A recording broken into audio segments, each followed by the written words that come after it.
अस्सलामुअलैकुम वरहमतुल्लाहि वबरकातुहू। मैं हूँ आपका प्यारा दोस्त, आपका प्यारा भाई नौशाद पटेल। मैं आप लोगों से कुछ पूछना चाहता हूँ, कुछ कहना चाहता हूँ। क्या आज सुबह में आपने फजर की नमाज़ पढ़ी? उम्मीद करता हूँ आपने पढ़ी होगी। अल्हम्दुलिल्लाह मैंने भी पढ़ी।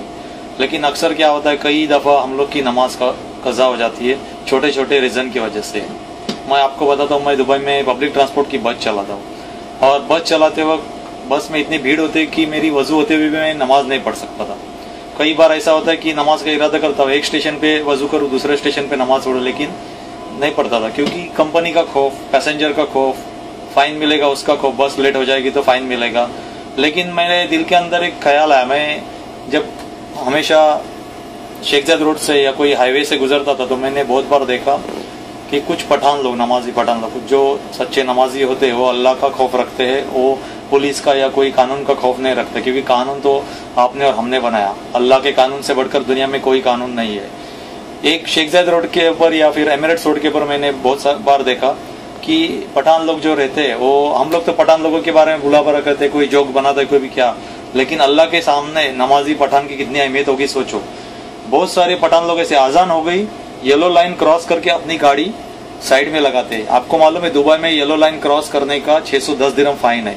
उसका खौफ नहीं रखते क्योंकि वो लोग अल्लाह का खौफ रखते और अपनी अजान की आवाज सुनने के बाद में गाड़ी साइड में लगा के जाय नमाज बिछा के 10 मिनट लेके पूरी नमाज पढ़ते येलो लाइन क्रॉस करके।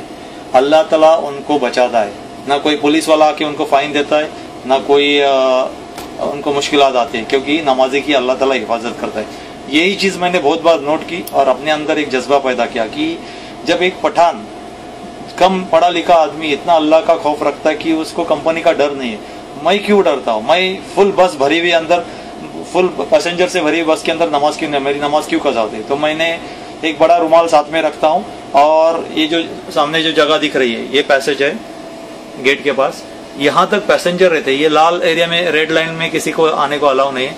यहाँ पे मैं अपना रुमाल बिछा के नमाज पढ़ लेता हूँ। सबसे पहले मैं अनाउंस करता हूँ, फुल पैसेंजर, बड़ी बस के अंदर 105 पैसेंजर रहते, फुल भरी हुई बस के अंदर मैं अनाउंस कर लेता हूँ कि 5 मिनट या 3 मिनट या 4 मिनट में बस के लिए रुकूंगा और तब तक के लिए सॉरी। और मैं अपनी नमाज मुकम्मल करके फर्ज नमाज पढ़ के बस ट्रिप निकलता हूँ। उसके बाद में मुझे कभी कोई कॉल आया, ना कोई फाइन मिला, ना कुछ। और इसके पहले मैं कितना डरता था कि बस लेट करूंगा तो मुश्किल आएगी।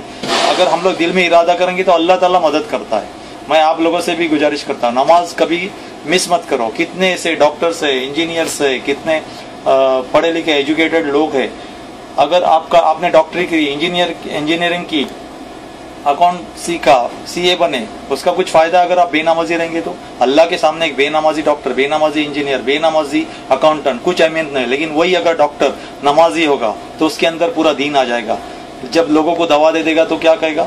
ओके, सुबह में एक गोली, दोपहर में एक गोली और रात को नहीं। मैं तो कहता हूँ ऐसा संदेश देना चाहिए, ऐसा मैसेज देना चाहिए, फजर के बाद 2 गोली, जोहर के बाद 2 गोली, असर के बाद 2 गोली, ईशा के बाद 2 गोली, मतलब इसमें नमाज का भी मैसेज जाएगा। दूसरी बात है, एक अकाउंटेंट है या कोई भी है, अगर बेनमाजी अकाउंटेंट रहेगा या बेनमाजी ड्राइवर रहेगा तो अल्लाह के सामने कुछ भी नहीं, आपका एजुकेशन कुछ वैल्यू नहीं। उसके साथ में आपकी नमाज रहेगी तो आपकी डिग्री भी काम आएगी यहाँ भी और आखिरत में।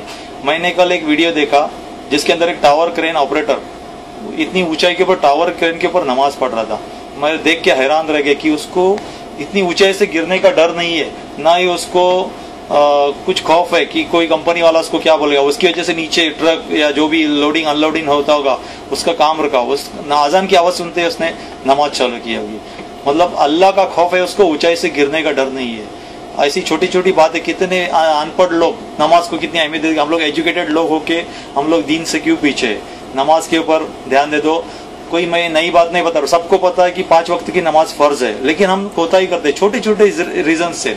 आप कौन से भी ऑफिस में काम करो, मैं दावे के साथ करता हूँ, अगर आपका बॉस हिंदू है या फिर क्रिश्चियन है या कोई और जात का है, और अगर आप उससे 5 मिनट नमाज के लिए मांगे, मैं गारंटी के साथ कहता हूँ 5 मिनट आपको खुशी से दे देगा। इस्लाम के बारे में लोगों की गलतफहमियां दूर हो चुकी है। इस्लाम को लोग लाइक करते हैं, अदर कम्युनिटी के लोग भी लाइक करते हैं। आपको नमाज के लिए पूरा वक्त दिया जाएगा। आपको पता है इसके बारे में, एपीएमसी मार्केट के अंदर हिंदू लोगों की दुकानें जुम्मा की नमाज को बंद होती है। इतने बड़े बिजनेसमैन सब अपना होलसेल का मार्केट पूरा बंद रखते हैं सिर्फ मुसलमानों को नमाज पढ़ने के लिए, जगह देने के लिए।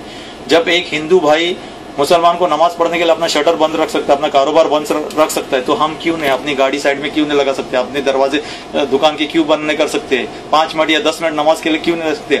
ऑफिस में है तो आप ऑफिस का अगर बॉस नहीं मानता है तो आप अपना काम खत्म होने के बाद में 10 मिनट ज्यादा काम करो, 20 मिनट ज्यादा काम करो, नमाज के लिए 5 मिनट ले लो, जय नमाज साथ में रखो, कि कौन सी बड़ी बात है। नमाज छोटे छोटे रीजन के लिए हम लोग कजा कर देते हैं, वही बच्चे हमारे सीख जाते हैं। अगर हम छोटे बच्चे रहते, हम लोग को मगरिब की नमाज को ऐसे गांव में बराबर जाते हैं, दूसरी 5 वक्त की नमाज को क्यों नहीं जाते। मैं एक बात कहता हूँ कि ज्यादातर इस्लामिक तालीम से हम दूर रहते जा रहे हैं। बच्चे इंग्लिश मीडियम में पढ़ते, सुबह में फजर के टाइम पे हम लोग उठते, क्यों?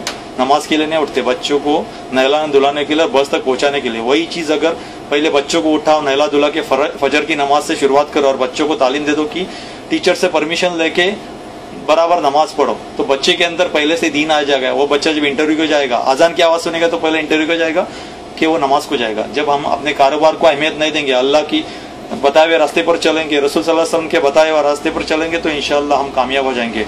एक छोटा सा मैसेज था, मैं कोई आलिम या मुफ्ती या कोई फिरके का या कोई ये नहीं, आपका एक प्यारा छोटा सा भाई हूँ, बस एक रिमाइंडर था। बहुत सारी चीजें हम लोग शेयर करते हैं, जो हंसी मजाक ये वो तो चलता रहेगा, उसके साथ में अच्छी बातें भी शेयर करना चाहिए। अब मेरी ट्रिप का टाइम हुआ, दुआ में याद करना। अल्लाह हाफिज़।